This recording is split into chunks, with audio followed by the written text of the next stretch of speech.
Hello, everybody, and welcome to Daf Yomi. I apologize that we can't be learning together in person, but to the millions watching on YouTube, here we go. We're going to try and do Daf Kaftes together, page 29 together. It's not an easy Daf, but let's certainly do our best. We're going to start, of course, as I always do, by doing something from a different page. We're going to have a look at the Mishnah that we saw yesterday on page Kaftes Amad Aleph.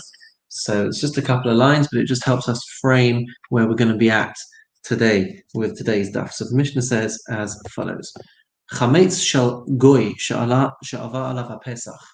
Chametz, which belongs to a non-Jewish person, which a non-Jewish person owned throughout of Pesach, which they're entitled to do, and now it's after Pesach, and a Jewish person wants to be able to eat it. Says the Mishnah, muta b'hana'ah. A Jewish person is allowed to have hana'ah, is allowed to benefit from this chametz for Shel Yisrael. If it was chametz that a Jew owned throughout the whole of Pesach, says the Mishnah, asur b'hana'ah. After Pesach, it is going to be forbidden to have any benefit from that chametz whatsoever. And it brings a verse to support this. Shne'emar lo yira'eh lecha sa'or. There should not be any leaven, there should not be any chametz seen by you in your borders, in your property. It's a pasuk from Shemos, chapter 13, verse 7. That was our Mishnah yesterday. We then saw the daf yesterday was trying to ascertain who the author of the Mishnah was, right? It is currently unclear who the author is. So it entertained three possible rabbis, Rabbi Yehuda, Rabbi Shimon, Rabbi Yossi HaGlili, and we actually came to a conclusion when we got to the bottom of yesterday's daf that we're not actually sure still who the author of our Mishnah is. And that's where we pick up today on page 29a, page Kaftes Amud Aleph, with the words of Rav Acha bar Yaakov. Amar Rav Acha bar Yaakov. Rav Acha bar Yaakov says, La'olam Rabbi Yehuda. He actually, the author of our Mishnah is Rabbi Yehuda. And Rabbi Yehuda is learning a comparison between Sa'or Da'achila, V'yalef Sa'or Da'achila Misa'or Da'iyah. The reason why he reaches the conclusion that he reaches is because he learns a comparison between Sa'or Chametz with regards to eating it and Sa'or Chametz with regards to seeing it. He says as follows, Ma Sa'or D'Re'iyah. When we have our verse of seeing Chametz, where it said, as you recall just a moment ago, Lo Yira'el Lecha Sa'or, you should not see any Sa'or Lecha, we learn out from here, Shelcha I ata ro'eh. Your chametz you're not allowed to see, aval ata ro'eh shel acherim shel gavoha. But you are allowed to see chametz belonging to other people and chametz belonging to on high, belonging to Hashem, something which has been consecrated for Hashem, sanctified for Hashem. Af or da'achila. And so Rav Acha bar Yaakov says that Rabbi Yehuda would say, so with regards to eating chametz after Pesach, shalcha I ata ochel. Your chametz that you owned during Pesach, you're not allowed to eat. Aval ata ochel shel acherim shel gavoha, but you would be allowed to eat chametz which has been owned by other people and has been owned or designated to Hashem. That chametz you would be allowed to eat. And there's a logic over here as well. Because we could have even said that with regards to eating would be permissible. If it was chametz belonging to a non-Jew, you'd be allowed to eat it after Pesach. It didn't say that in our Mishnah. Because our Mishnah was trying to teach about benefiting from chametz belonging to a Jew, that it would be forbidden. Tamanami de goy mutabahana. So that's why stylistically the Mishnah was also teaching us that chametz belonging to a non-Jew would be permitted to benefit from. Even during Pesach, biblically it would be allowed to benefit from chametz belonging to a non-Jew, and since we could logically say that, we could have said that in the Mishnah. Why didn't the Mishnah say that? Because our Mishnah was coming to teach us about chametz owned by a Jew after Pesach. Tananami the goy la'achazmana. That's why our Mishnah as well was teaching about chametz that was owned by a non-Jew during Pesach, which you now want to benefit from after Pesach. Rava Omar, Rava says, L'olam Rabbi Shimon. Actually, the author of our Mishnah is Rabbi Shimon. Rabbi Shimon, so 1 second. So Rava says the opinion in our Mishnah where it would be forbidden to benefit from a Jew's chametz, that is the opinion of Rabbi Shimon. But this is not so easy to understand because Rabbi Shimon has already said that you'd be allowed to derive benefit from chametz that was owned by a Jew. So how could we be saying this? How could Rava say that this is the opinion of Rabbi Shimon? He has previously said, if we were learning yesterday's stuff, that Rabbi Shimon would say that you're allowed to benefit from chametz owned by a Jew, and yet our Mishnah now today is telling us that you can't. So how is Rava able to say that? How is Rava able to say that? Because he would say, Rabbi Shimon kanasa kanes, he imposes a penalty on someone who owns chametz during Pesach. And so, since he is imposing a penalty, the penalty is that you're not allowed to benefit from this chametz after Pesach. Fundamentally, you could, but he imposes a penalty that you can't. Because if you got to a point where you have this chametz after Pesach, it must mean that you violated bal yira'eh u'bal yimatzeh. It must be that you violated the biblical prohibitions of having and seeing chametz in your property. So even though fundamentally, biblically, you might be allowed to, Rabbi Shimon imposes a penalty, and that is why Rava is able to say that this Mishnah is according to Rabbi Shimon. Bishlam Rava, now the Gemara analyzes this. Bishlam Rava, this makes sense to according to Rava. Hani to Katani, this is why our Mishnah said, Shel Yisrael Asur, that if it's chametz that was owned by a Jew, it is forbidden. Mishum Shneemar Lo Yira'eh. Because the pasuk said, "Lo yirai," you should not see chametz in your property. But according to Rabbi Acha bar Yaakov, so he was trying to say that the Mishnah goes according to Rabbi Yehuda, and Rabbi Yehuda is forbidding benefit from chametz that was owned by a Jew. But if that is his position, then it didn't need to say, he shouldn't have been bringing the verse of Lo Yera'eh as his support. The Mishnah should have said, Mishum Lo Ye'achel Chametz Nibaile. The Mishnah should have said that it is forbidden because of this verse, Lo Ye'achel Chametz, that you should not be eating Chametz. Because that is the verse that Rabbi Yehuda derives his prohibition from. So how can we say that the Mishnah is according to Rabbi Yehuda in the world of Rav Acha bar Yaakov if that was a verse that was brought as support? But the Gemara has a way of resolving that. Mi savat asefakai, who is trying to say, why would we have to say that verse is going on the second halacha, on the sefer? Why would we have to say that's going on the Jew having chametz in his possession? Areisha kai, it's actually going on the first clause in the Mishnah, V'hachi ka'amar, and this is really how we should be reading it and interpreting it. Chametz shel goy she'avar alav Pesach. If chametz was owned by a goy and it's now after Pesach, muta b'hana'ah, the Jew is now allowed to benefit from that chametz. Mishum shneimar lo yira'eh lecha, because the verse had said that you should not see in your possession. Shelcha i'ata ro'eh, your chametz you shouldn't see.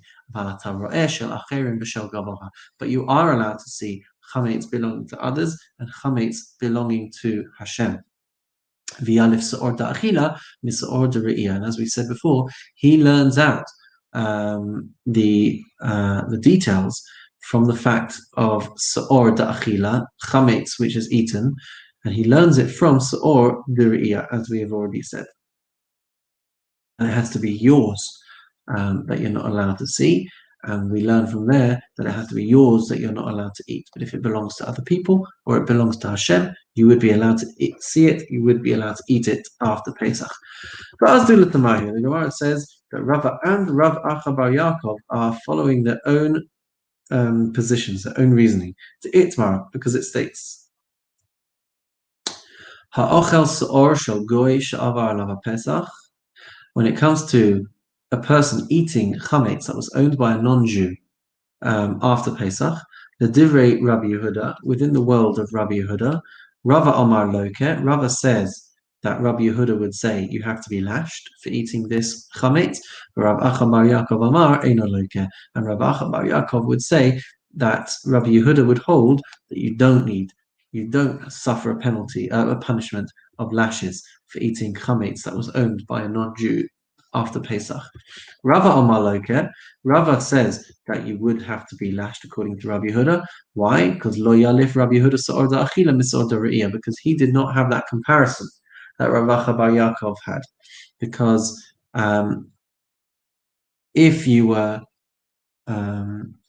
did have that comparison, then you would say that you're allowed to eat chametz belonging to other people. So he doesn't have that comparison, and therefore he says that you have to be lashed, because Rava would say you're not allowed to eat this food according to Rabbi Yehuda. For Rav Acha bar Yaakov, Rav Acha bar Yaakov says, Eino Loke, you're not lashed. Why are you not lashed? Because according to Rabbi Yehuda, you're allowed to eat it. He learns from Sa'or of eating, he learns that you would be allowed to eat this chametz from the fact that you're allowed to see this chametz as well. And that was the learning, that was the limud, the comparison that we talked about before. But we've seen nonetheless, we actually see that Rav Acha bar Yaakov retracted his position on this matter. And we see that from the following Baraisa, which is going to talk about a particular case of eating chametz belonging to Hekdesh, belonging to the Beis HaMikdash. And we're going to see a few different things trying to understand this particular brisa, and later we're going to see the point at which Rav Acha bar Yaakov retracted his position. Okay, so when a person eats food that has been consecrated, dedicated to the Beis HaMikdash, dedicated to Hashem, we have a prohibition known as me'ilah, not to be confused with mila. You certainly don't want to be eating too many of those, but me'ilah is the prohibition of misappropriating, misusing items that have been dedicated to the Beis HaMikdash. Now, fundamentally, to violate me'ilah, to misappropriate temple property, it has to be something of value. If it's not something of value, then you won't have misappropriated items belonging to the Beis HaMikdash. So hopefully that sets us up to understand this Baraisa. The Tanya says in the Baraisa, Ha'ochel chametz shel hekdesh b'moed, a person who eats chametz on Pesach. Not allowed to do that, right? Person who eats chametz belonging to the Beis HaMikdash on Pesach, are they going to have violated me'ilah or not? It's a machlokes, it's a dispute. One says, ma'al, you will have misappropriated the items belonging to the Beis HaMikdash, v'yesh omrim, and some say, lo ma'al, you have not misappropriated temple items. Now this is interesting, because we are not seeing any names again. So the Gemara asks, Man yesh omrim, who is this some say that you are not going to be guilty of me'ilah, of misappropriating temple items? And we're going to see a few different possibilities who this author is. Number one, Amar Rabbi Yochanan says, it is none other than Rabbi Nechunya ben Hakanahi. It is Rabbi Nechunya ben Hakana who has this position. The Tanya, because we see in the Baraisa, Rabbi Nechunya ben Hakana, that Rabbi Nechunya ben Hakana haya osa es yom haKippurim kashavas l'tashlumin. So I know that I mentioned that it has to be an item of value, but for now let's put that aside and let's try and understand Rabbi Nechunya ben Hakana's reasoning.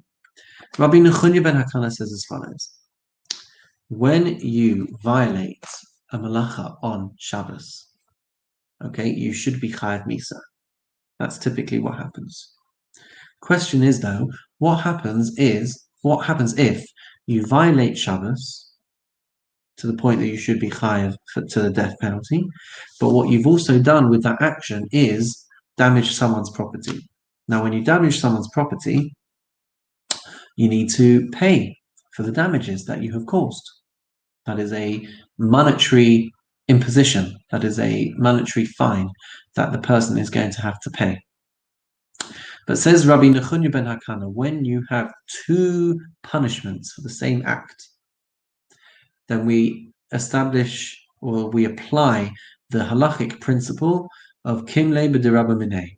You only get the more severe punishment, the more severe penalty.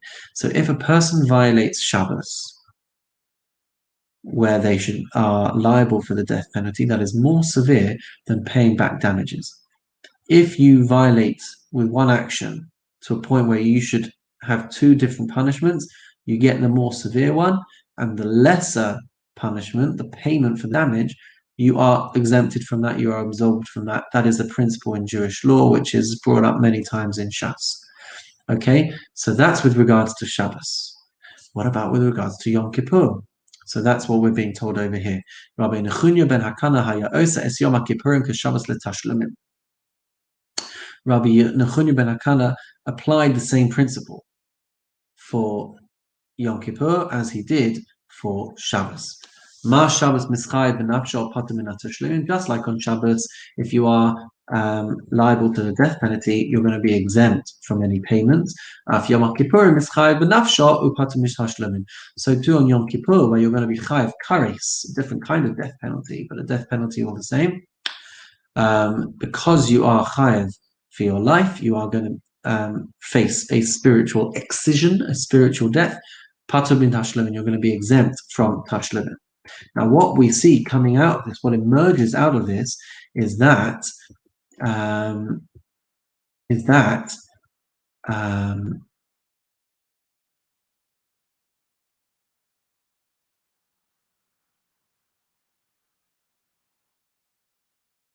yes, okay, very good. So if we are saying that there's this concept of kimle b'derabba mineh, that you're only going to face one of the two punishments. So in our case, if this is Rabbi Nechunya ben Hakana talking, in our case, where you have eaten chametz belonging to the Beis Hamikdash, right? And we're saying that you are not misappropriated property, that is because Rabbi Nechunya ben Hakana would say, well, you're already going to be liable to kares because you've eaten chametz. So if you've eaten chametz, you are now going to be exempt from the prohibition of me'ilah, from misappropriating temple property. Okay, so that's the principle of Rabbi Nechunya ben Hakana, is that you've violated eating chametz. Okay, so you're going to be chayav for that, liable to the death penalty for that, for kares for that. And because you've already got that punishment, you're going to be exempt. You won't have violated me'ilah. You won't have misappropriated the temple property. But what emerges out of that is that according to this baraisa, the chametz during Pesach is going to have value attached to it. And if it has value attached to it, if it wasn't for the fact that he had also committed this other sin, then he would have misappropriated temple property. I hope that is somewhat clear. Okay, so it appears that we're holding that because it's going to be allowed to be eaten after Pesach, during Pesach, you would have misappropriated the property. It's only because you were already chayav, liable for something else, that according to Rabbi Nechunya ben Hakana, you would not also be guilty of me'ilah. We then have a second approach.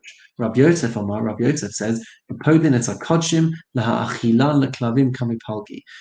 Yosef says that actually the point of divergence, the point of machlokes, the point of dispute in that baraisa, have you misappropriated or haven't you misappropriated? That is based on the question of whether you are allowed to redeem kodshin, you're allowed to redeem holy dedicated items in order to feed dogs. Okay, that is where the point of dispute actually is. Manda Amama'al, according to the opinion that you have misappropriated temple items, Kasavar, he would hold, since it obviously has some value that you'd be able to redeem it and then get money for that redemption. And the money goes back to the Beis Hamikdash, and the food can go to dogs. Okay, so the fact that you are conceptually able to redeem kodshim in order to feed dogs, it must mean that they have value. And if they have value, then you are going to be misappropriating if you eat it on Pesach. Uman da'amar lo ma'al, and then according to the opinion who says that you are not misappropriating, kasava ein podin, that's because you are not allowed to redeem, or you can't redeem kodshim, holy, consecrated items to be able to feed dogs. Why can't you redeem them? Because they don't have value. And if they don't have value, then you can't be misappropriating them. And as we turn the page, Rav Acha bar Rabba Tnala, Rav Acha bar Rabba teaches this, Lahashmaita Mishmeit Rav Yosef, he teaches this position of Rav Yosef, Bahar Lishna, but he teaches it in a slightly different language. To Kule Alma, Ein Podinis Akajin, everyone agrees that you can't redeem kodshim in order to feed dogs. But this is where the point of dispute is. But davar hagorim lemamon kamamon dami. The question is whether something which is eventually going to be valuable is going to be considered to be of value now. So since after Pesach, you're allowed to eat chametz. So after Pesach, it's going to be valuable. At this point, you can't eat it, right? So it doesn't have value. But do we look at it as an item with value, with inherent value now, or do we not? So Manda Amamal, according to the opinion who says that you're going to be misappropriating temple items, Kasavar, Dami. That's because eventually it's going to be valuable again. So at this point, it's still going to be considered valuable, even though it's not, even though you can't eat chametz, okay, because it's eventually going to be valuable again, it's considered to be valuable now. And if you eat it, you're going to be misappropriating. Uman da'amar lo ma'al, and according to the position that you're not misappropriating, kasava davar hagorin lemamon lav kamamon dami, because even though it's going to be valuable after Pesach, since it's not valuable now, since you can't eat chametz now, then it is not going to be worth anything. And if it's not worth anything, then you haven't misappropriated temple property if you eat it during Pesach. Rav Acha bar Yaakov says, "The kulei alma davar hagorim lemamon kamamon dami." Everyone agrees that something which is eventually going to be a value is considered to be a value now. Vahacha the pelukta the Rabbi Yehuda Rabbi Shimon kamipalgi, and the point of divergence, the point of contention, the point of dispute is between Rabbi Yehuda and Rabbi Shimon. Rabbi Yehuda, who said that it's going to be forbidden to have any benefit after Pesach, and Rabbi Shimon, who says that it's going to be permitted after Pesach.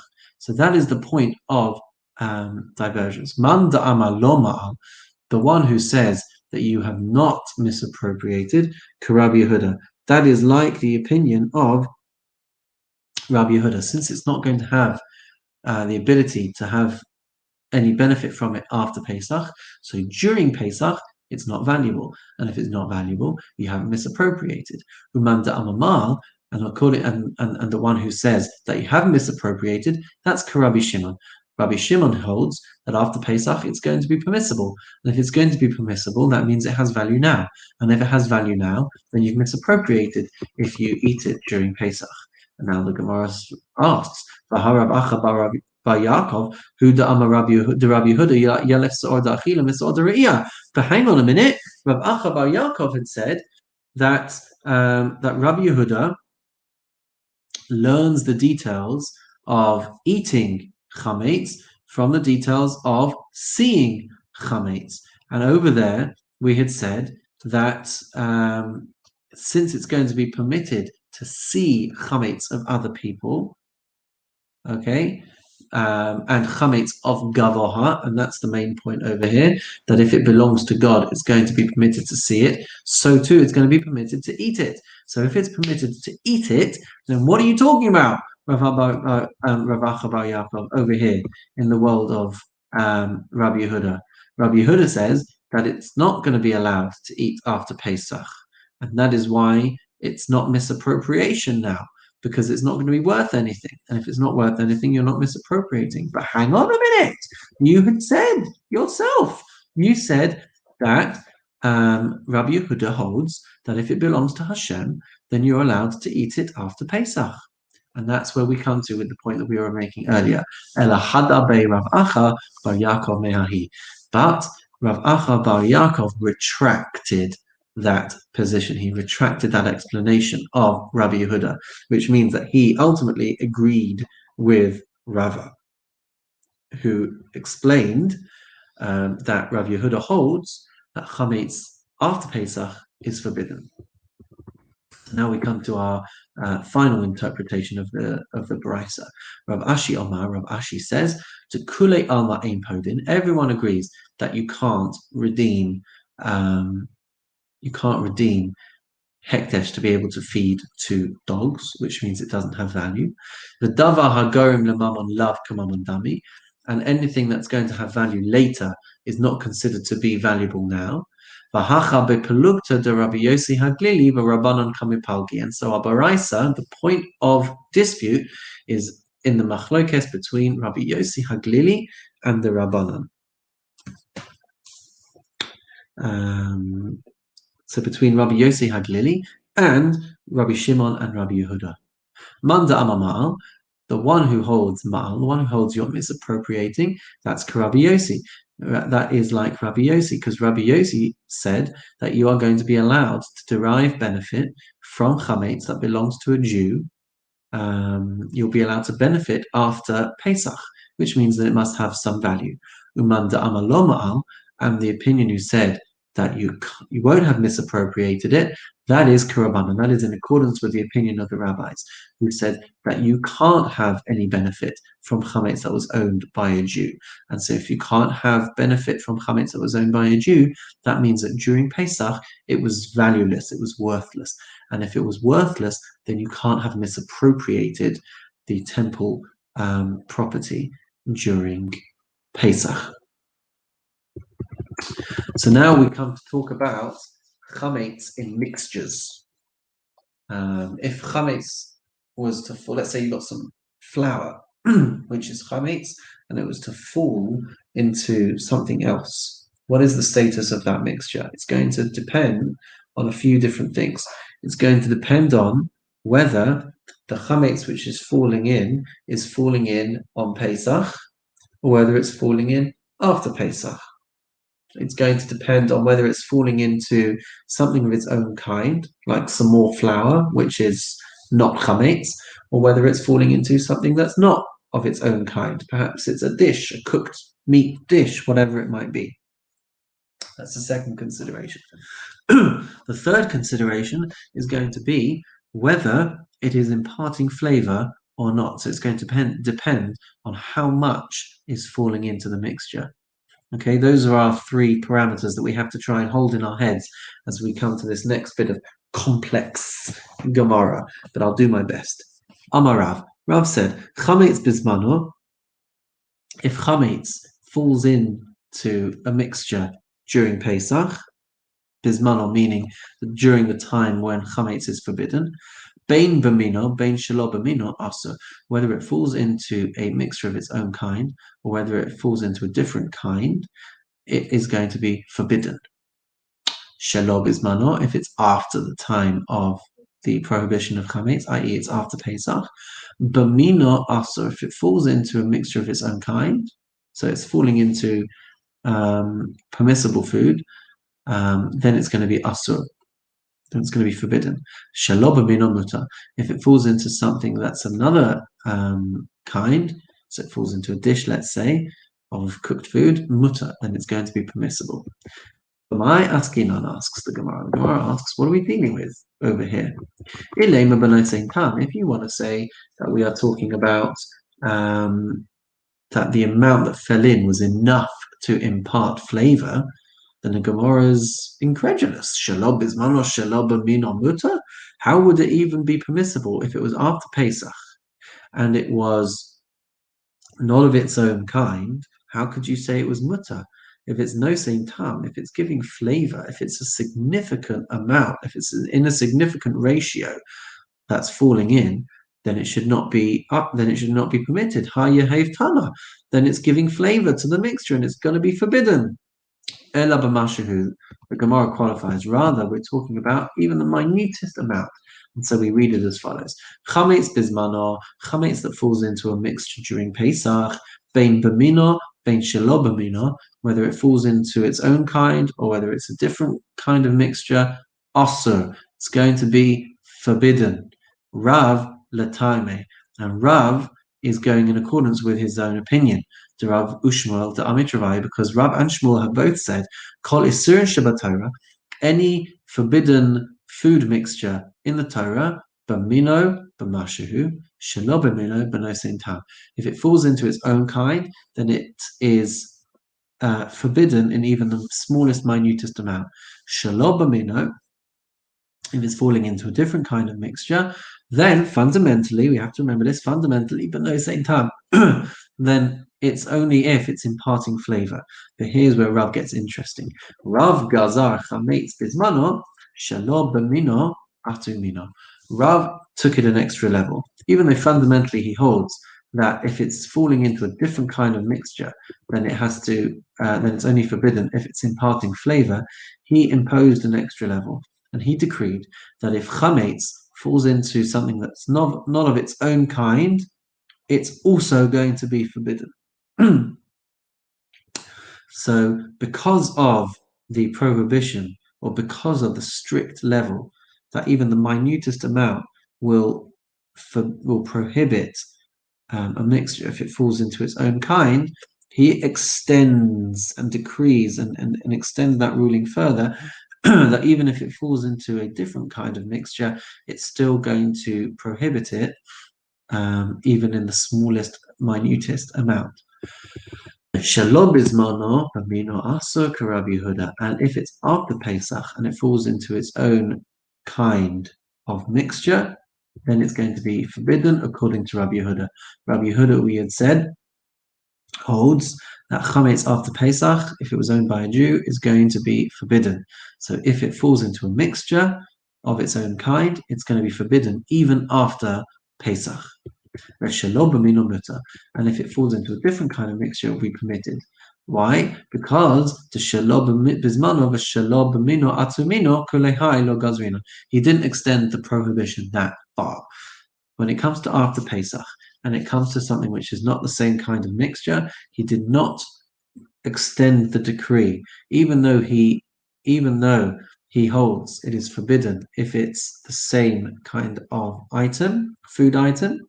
He does not extend the gzeira, he does not extend the decree to include something that's a different item, whereas he did with during Pesach.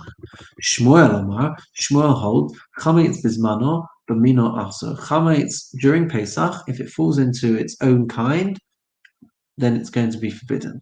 Shelo b'mino mutar. According to Shmuel, if it falls into a different kind of food, it's going to be permissible, even during Pesach. Shelo bismano, after Pesach, bein b'mino, bein shelo b'mino mutar. Whatever it falls into, it's going to be permitted.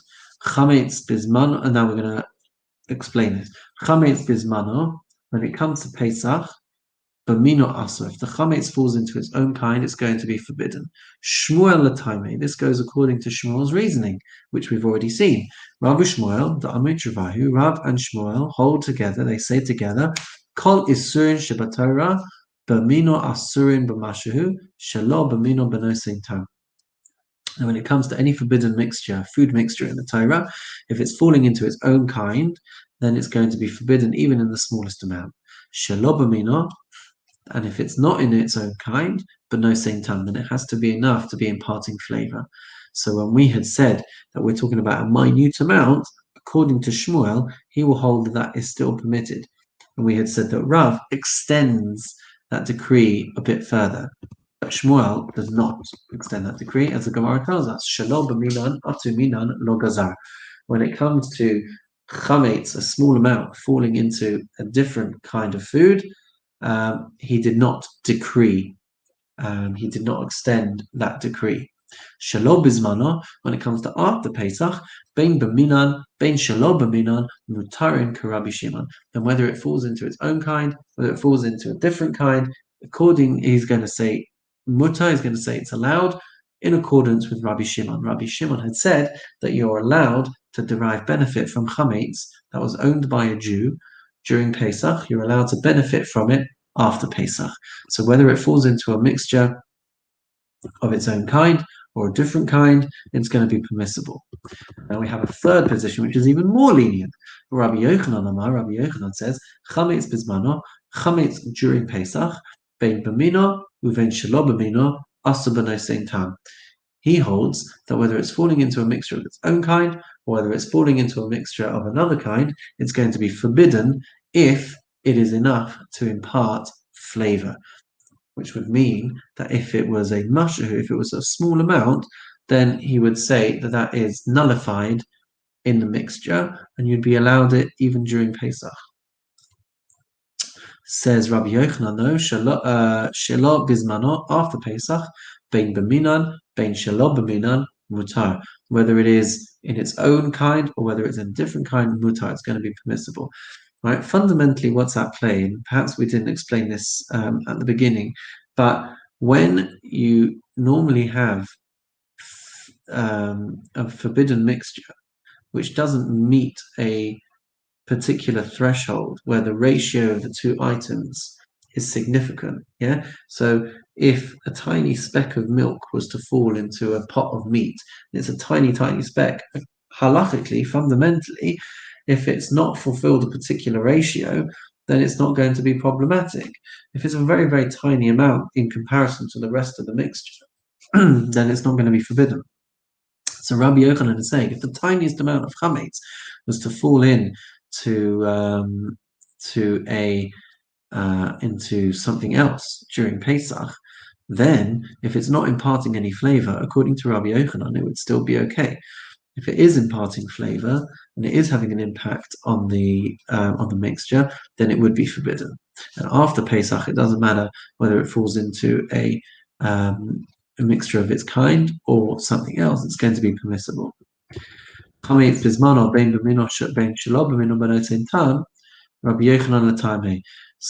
what we'd said just now of chametz during Pesach, whether it falls into a mixture of its kind or not, and it's imparting flavor, it's forbidden, and that's going in accordance with Rabbi Yochanan's reasoning. To Rabbi Yochanan v'Reish Lakish to Amrit Rabbi, because Rabbi Yochanan and Reish Lakish said together, Kol Isurin Shabbat Torah, all forbidden food mixtures in the Torah, whether they are mixed with things of their own kind or not, the threshold is b'nosein tam. It has to be imparting flavor. Shelo bizmano, and when it's after Pesach, bein b'mino, bein shelo b'mino mutarim. Whether it's in its own kind or not, it's permissible, Rabbi Shimon, in accordance with the opinion of Rabbi Shimon. Rabbi Shimon, who had said that any chametz that's owned by a Jew during Pesach is going to be permitted after Pesach. What's the halacha? So as we turn to the top of Lamed Amud Aleph, Amar Rava says, Hilchasa chametz bizmano, the halacha is that chametz during Pesach, bein b'mino, bein shelo b'mino, asur b'mashahu, that whether it's falling into a mixture of its own kind, whether it's falling into another mixture, it's going to be forbidden in any amount.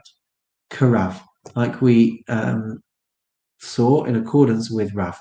Shelo bizmano, if it's after Pesach, bein b'mino, bein shelo b'mino, mutar. Whether it's falling into a mixture of its own kind or a mixture of another kind, it's going to be permitted. Rabbi Shimon, like the opinion of Rabbi Shimon, who had said that chametz, which is owned by a Jew, is permitted to use after Pesach. Asks the Gemara though, did Rava actually say this? Rava's already told us that Rabbi Shimon fundamentally holds that food that is chametz, that is owned by a Jew, is forbidden.